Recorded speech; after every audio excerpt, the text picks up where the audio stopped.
Is it time for recess yet? I'm so glad you found time to join us here on the Child Care Director's Chair, where Erica Sacoccio shares her best practices that she's refined through her passion of directing childcare centers over the last 23 years.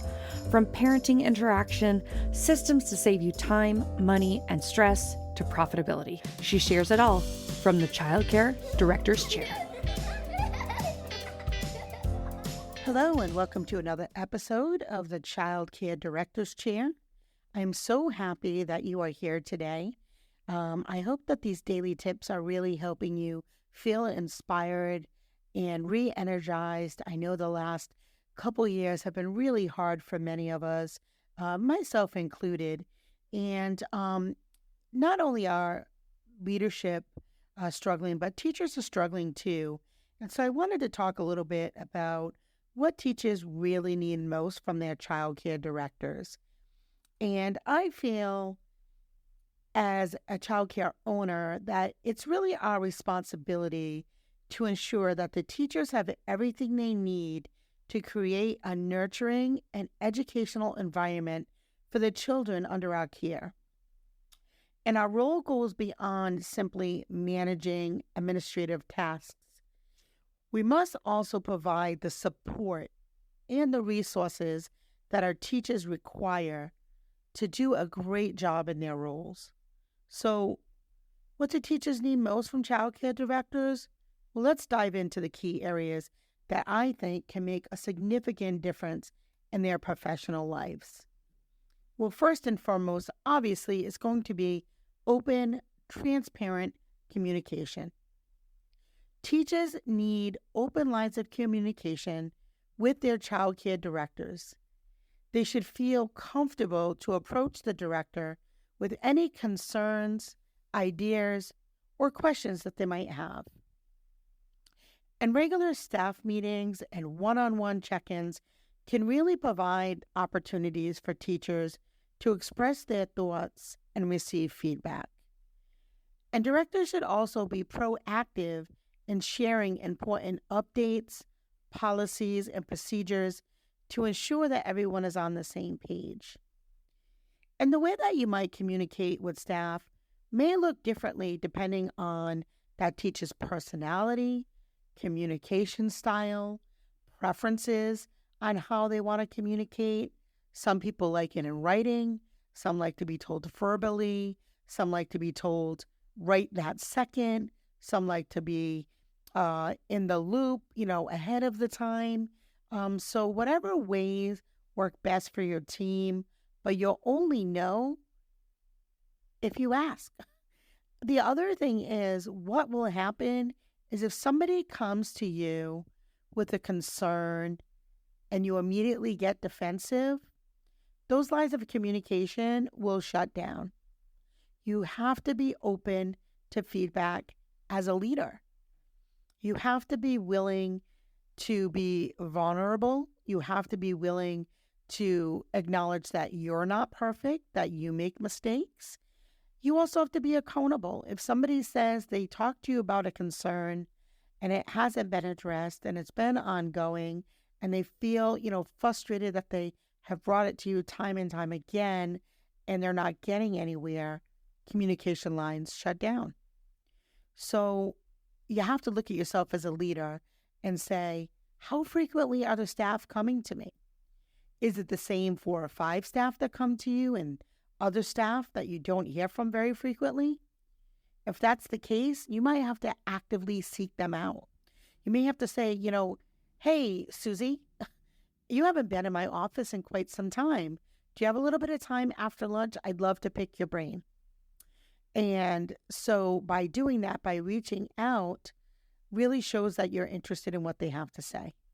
And that's really what they need from you. And it typically does tend to be the same 4 or 5 people who are very boisterous, sometimes overtaking conversations, overtaking meetings. So you want to make sure that everybody has a voice. And some people are not comfortable in talking in large settings or at meetings, or maybe they have a concern about another coworker and they're not comfortable bringing it up in front of that coworker. So you have to make sure that you have multiple ways for them to contact and communicate with you to be effective. And that's really what they need. The other thing is the teachers who are really dedicated professionals, they're always seeking ways to improve their skills and knowledge. And it's really important for childcare directors to provide them with ongoing professional development opportunities. And I know I talk about that a lot. And I feel like there are so many different ways to do that. But I think some of the most fun ways are in-house trainings. And I would love to see those done by you as a director or your owner coming in to share different aspects about the business, because I think transparency is really, really important. The other thing is allowing your lead teachers to maybe present on a topic that they really would like to share with the rest of the staff. And certainly your education coordinator should be an integral part of creating what staff are learning. And I'm so sorry, we're right across from a fire department. So that is the fire department you hear, but I promise you there are no fires taking place at my office while we record this podcast. But I think that it's really important that your education coordinator be a big part of that professional development framework. And in many states, you have individual professional development plans, and they get created, but sometimes they end up in a binder, and you check on them quarterly or at review time to, almost like, okay, here was your plan. Where are you with that? And you really should be checking in monthly to make sure that people are on track, but also providing those opportunities for them to be actively involved in their professional development that's ongoing at the center. So that's my thoughts about that. The other thing is adequate resources and materials. So to create a stimulating learning environment, teachers need to access a wide range of resources and materials. And I know that can sometimes be hard with the limited budget, but childcare directors should ensure that classrooms are well stocked with age-appropriate books, toys, art supplies, and educational materials. Additionally, directors should regularly assess the needs of the teachers and provide them with the necessary resources to support their lesson plans and curriculum. Now, we've heard it at every center, not only just childcare centers, but also in schools, that many teachers buy their own supplies. And so I think that, having those regular conversations about what you have in stock, what is in the budget, how can we make some accommodations to make sure that teachers are not having to purchase materials from their pocket, or put into place, some type of a budget that says, okay, I'm going to give you $50 for the month to purchase the materials you need for your classroom. Here is the school credit card, or here is a petty cash check to purchase those things, because sometimes directors don't have the time to go get those materials. And then again, when you're working on a budget, sometimes it makes more sense to purchase those materials through discount school supply or S&S and buy them in bulk and then spread it out throughout your classrooms. But, really work with your teachers, directors, board, owner, however your system is set up, to make sure that that is really, the money is allocated in a way that makes sure everybody has what they need, but have those conversations around that. So I think that's something that teachers talk about a lot. The next thing that teachers really need from you is they thrive in environments where they feel supported and valued. And childcare directors should foster collaboration, a collaboration culture where teachers feel free to share their ideas and collaborate on projects and learn from one another. I think that doing fun things like maybe the group comes, on a Saturday or after hours or during a break, and we do something fun, like we all work together to make, 20 sensory bottles. And we do it as a group. We do something fun together. I think that helps have supportive environments and everybody to feel cohesive and provides professional collaboration to enhance overall quality of education provided at the center. The other thing I think that not only do staff need, but I think childcare directors and owners also need. So the teachers put their hearts and soul into their work, and I know you administrators do as well. And it's essential for both childcare directors and teachers to recognize and appreciate everyone's efforts. Simple gestures of appreciation, such as a verbal recognition, thank you notes, staff appreciation events, can really go a long way to boost morale and motivate teachers to continue to provide exceptional care and education.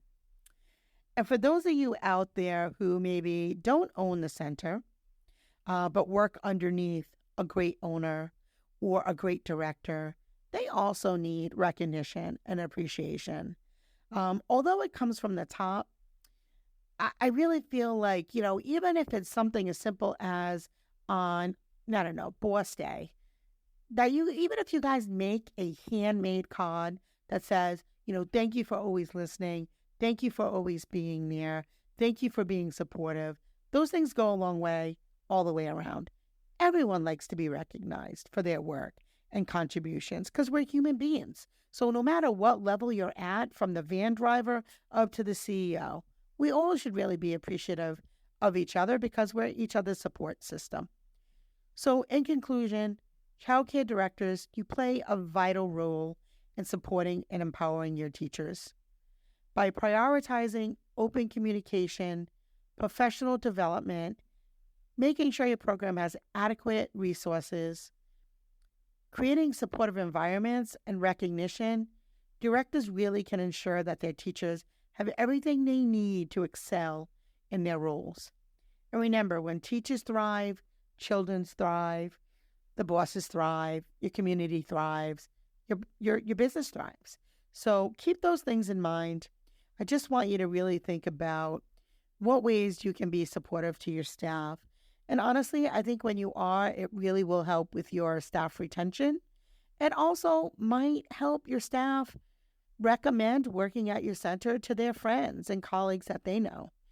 Because when they're happy, everyone's happy. It's as simple as that.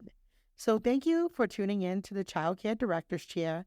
We really appreciate you spending your time with us day after day as we come together and collaborate on thoughts, ideas, challenges, successes, all of it. Because it's going to be us that keeps our industry alive. It's your passion. It's my passion. And we have to keep at it. So thank you so much for tuning in and your support of our channel. Thank you so much. Until tomorrow. Well, all the cute little kiddos have been picked up and it's time to go home. And that'll do it for another episode of the Child Care Director's Chair.